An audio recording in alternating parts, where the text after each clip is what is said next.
Você poderia explicar melhor a profecia? Don Bosco était un prêtre du 19e siècle italien et il avait dit à l'époque qu'entre le 14e et le 15e parallèle s'élèverait une cité qui aurait un effet pour la paix mondiale.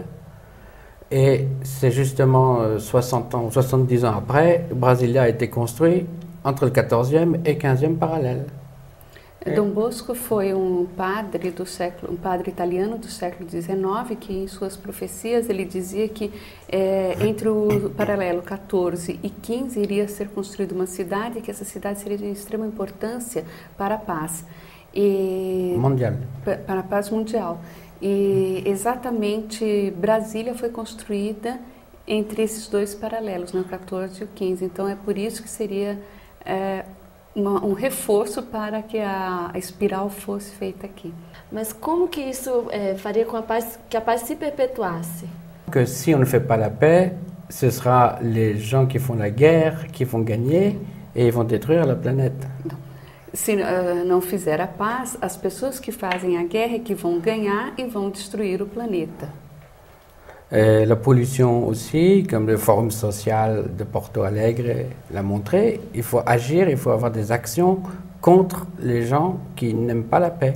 A poluição também, como o próprio Fórum de Porto Alegre mostrou recentemente, é uma coisa que deve se preocupar e as pessoas que é necessário então fazer a paz para poder ter uma condição de vida daqui 150 anos na Terra, né?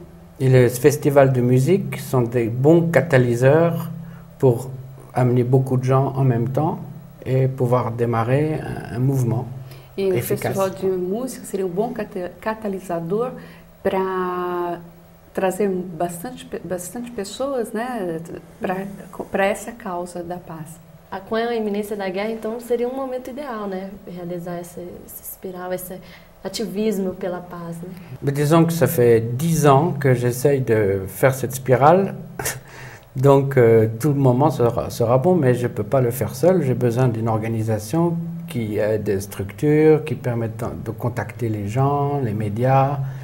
Et moi, je peux amener l'idée, c'est tout. Há 10 anos que ele está tentando fazer essa espiral, mas ele sozinho não consegue fazer. Ele precisa de outras pessoas, inclusive para divulgação, tudo mais. E até agora ele não conseguiu, né? On en a parlé, là, il faut trouver